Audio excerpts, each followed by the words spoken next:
आपण ସମସ୍ତଙ୍କୁ ପ୍ରୀତିपूर्ण ଜୟଗୁରୁ ଓ ସାଦର ପ୍ରଣାମ। ଆଶା କରେ ଆପଣମାନେ ଈଶ୍ୱରଙ୍କ ଅପାର ଦୟାରୁ ଭଲରେ ଥିବେ, ସୁସ୍ଥ ଥିବେ। ସଂସ୍କୃତରେ ଏକ ବହୁ ପ୍ରଚଳିତ କଥା ଅଛି, ସତ୍ୟମ୍ ଶିବମ୍ ସୁନ୍ଦରମ୍, ଅର୍ଥାତ୍ ଯାହା ସତ୍ୟ ତାହା ହିଁ ଶିବ ବା ଶୁଭ ଏବଂ ତାହା ହିଁ ସୁନ୍ଦର ବା ଆଦରଣୀୟ। ଇଂରାଜୀ କବିଙ୍କ ଭାଷାରେ truth is beauty, beauty is truth, ସତ୍ୟ ହିଁ ସୁନ୍ଦର, ସୁନ୍ଦର ହିଁ ସତ୍ୟ। ତେବେ ସତ୍ୟ କ'ଣ? ପ୍ରକୃତରେ ସତ୍ୟ ବୋଲି କାହାକୁ କୁହାଯାଏ?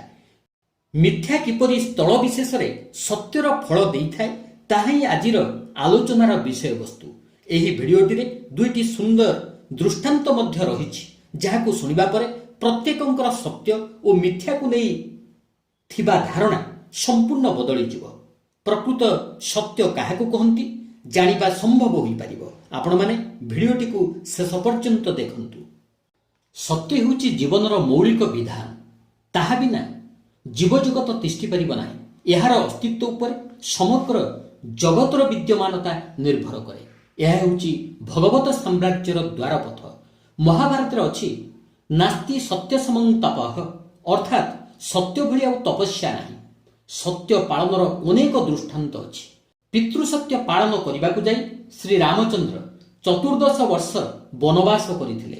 ସାବିତ୍ରୀ ନିଜର ସତୀତ୍ୱ ଦ୍ୱାରା ସତ୍ୟବାନଙ୍କ ଜୀବନ ରକ୍ଷା କରିଥିଲେ।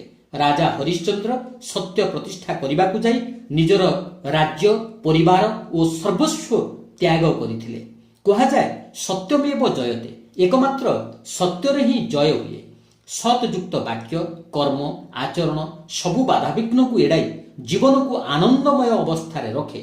ପରମ ପୁରୁଷ ଶ୍ରୀରାମକୃଷ୍ଣଙ୍କ ଭାଷାରେ, ଯେ ସତ୍ୟକୁ ଧରିଥାଏ ସେ ଭଗବାନଙ୍କ କୋଳରେ ଥାଏ।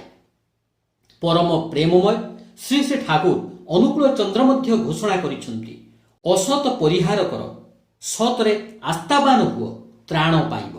ସତ୍ୟ ଶବ୍ଦର ପ୍ରୟୋଗ ଅନେକାର୍ଥରେ କରାଯାଏ। ସଂସ୍କୃତରେ କୁହାଯାଏ ସତ୍ୟଂ ବଦ, ଅର୍ଥାତ୍ ସତ କୁହ। ଉପନିଷଦରେ କୁହାଯାଇଛି ଅସତ ମା ସଦ୍ଗମୟ, ଅର୍ଥାତ୍ ମୋତେ ଅସତ୍ୟରୁ ସତ୍ୟକୁ ନେଇଯାଅ। ଓଡ଼ିଆରେ ଏକ ପ୍ରବଚନ ଅଛି, ସତ କହିଲେ ଭାତ ମିଳେ। ଏହି ସତ୍ୟ କଥାଟି ଆସିଛି ସତ୍ରୁ, ଆଉ ସତ୍ ମଧ୍ୟରେ ରହିଛି ଅସ ଧାତୁ, ଯାହାର ଅର୍ଥ ଅସ୍ତିତ୍ୱ, ବିଦ୍ୟମାନତା, ବଞ୍ଚିବା ଇତ୍ୟାଦି। ଅସ୍ତି ଇତି ସତ୍, ଯାହା ଅସ୍ତି ବା ଅଛି, ଯାହା ଅସ୍ତିତ୍ୱ ଧର୍ମୀ, ଅର୍ଥାତ୍ ଯାହା ପରମ ଜୀବନୀୟ, ତାହା ହିଁ ସତ୍ ବା ସତ୍ୟ। ଦୃଶ୍ୟମାନ ଜଗତ ପରିବର୍ତ୍ତନଶୀଳ ହେଲେ ମଧ୍ୟ ସତ୍, କାରଣ ଏସବୁର ଅସ୍ତିତ୍ୱ ରହିଛି। ତେଣୁ ନିଜ ସହିତ ପରିବେଶର ଅସ୍ତିତ୍ୱ ପୋଷଣି ଯାଏ, ତାହା ହିଁ ସତ୍ୟ। ଶାସ୍ତ୍ରରେ ଅଛି, ସତ୍ୟମ୍ ବ୍ରୁୟାତ୍ ପ୍ରିୟମ୍ ବ୍ରୁୟାତ୍ ମା ବ୍ରୁୟାତ୍ ସତ୍ୟମ୍ ଅପ୍ରିୟମ୍, ଅର୍ଥାତ୍ ସତ୍ୟ କୁହ, ପ୍ରିୟ କଥା କୁହ, କିନ୍ତୁ କେବେ ହେଲେ ଅପ୍ରିୟ ସତ୍ୟ କୁହ ନାହିଁ। ଏହି କଥାର ଅନୁରୂପ ବାଣୀ ଶ୍ରୀ ଶ୍ରୀ ଠାକୁରଙ୍କର ଶ୍ରୀମୁଖରୁ ଶୁଣିବାକୁ ମିଳିଛି। ପରମ ଦୟାଲ ଶ୍ରୀ ଶ୍ରୀ ଠାକୁର ବାଣୀ ଦେଇଛନ୍ତି, ସତ୍ୟ କୁହ ପ୍ରିୟ କରି ଅନୁକମ୍ପି ରାଗେ, ଅପ୍ରିୟ ସତ୍ୟ କହି କାହିଁକି ପଡ଼ିବ ଦୋଷର ଭାଗେ। ଯେଉଁଥିରେ ମଙ୍ଗଳ ହୁଏ, କଲ୍ୟାଣ ହୁଏ, ତାହା ହିଁ ସତ୍ୟ। ସେଥିଲାଗି ପୁନଶ୍ଚ କୁହାଯାଇଛି, ସତ୍ୟଂ ଭୂତ ହିତଂ ପ୍ରୋକ୍ତଂ ନ ଯଥାର୍ଥାଭି ଭାଷଣମ୍।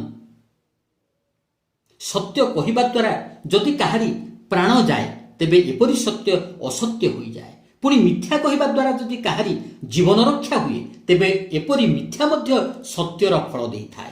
ଏ ବିଷୟରେ ମୋର ଦୁଇଟି ସୁନ୍ଦର ଦୃଷ୍ଟାନ୍ତ ମନେ ପଡ଼େ। ଏହି ଦୃଷ୍ଟାନ୍ତ ଦୁଇଟିକୁ ଶୁଣିବା ପରେ ସମସ୍ତଙ୍କ ପାଇଁ କଥାଟା ସହଜ ହୋଇଯିବ।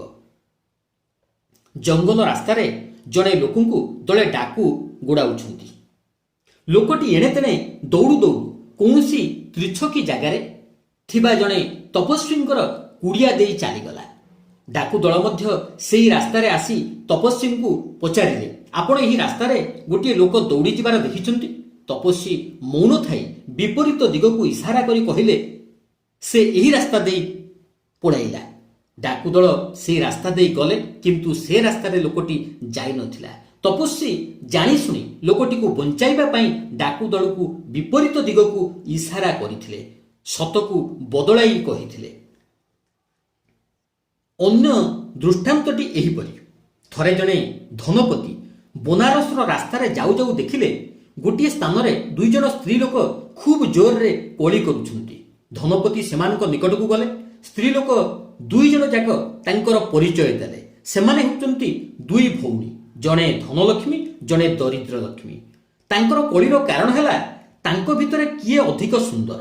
ଧନଲକ୍ଷ୍ମୀ କହୁଛନ୍ତି ସେ ଅଧିକ ସୁନ୍ଦରୀ, ଦରିଦ୍ର ଲକ୍ଷ୍ମୀ କହୁଛନ୍ତି ସେ ଧନଲକ୍ଷ୍ମୀଙ୍କ ଠାରୁ ସୁନ୍ଦରୀ। ଦୁଇ ଜଣଙ୍କ କଳିର ସମାଧାନ ହୋଇପାରୁନାହିଁ।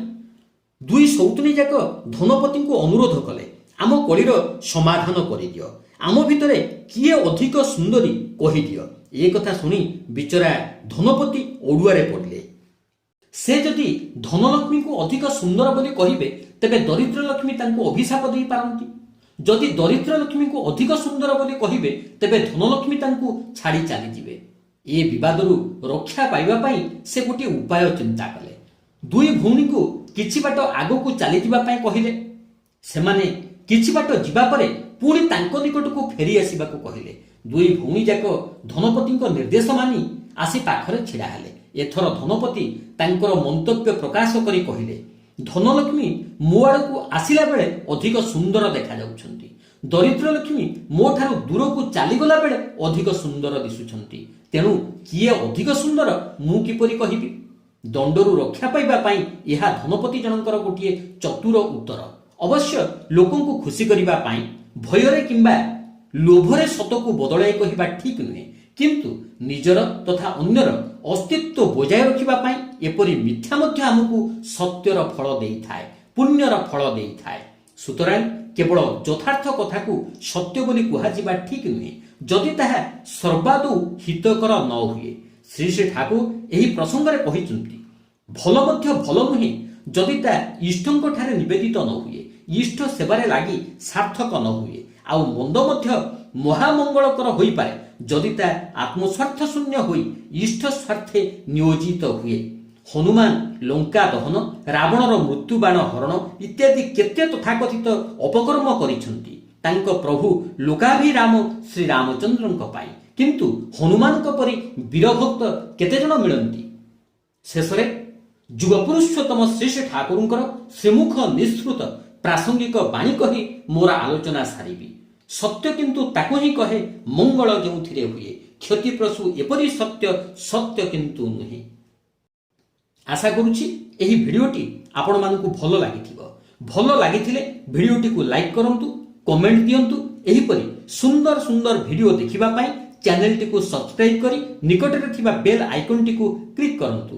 ଅନ୍ୟମାନଙ୍କ ନିକଟରେ ପହଞ୍ଚାଇବା ପାଇଁ ଭିଡ଼ିଓଟିକୁ ସେୟାର କରନ୍ତୁ। ରହୁଛି, ପୁଣି ଦେଖାହେବ ଅନ୍ୟ ଏକ ଭିଡ଼ିଓରେ ଭିନ୍ନ ଏକ ପ୍ରସଙ୍ଗରେ। ବନ୍ଦେ ପୁରୁଷୋତ୍ତମମ୍।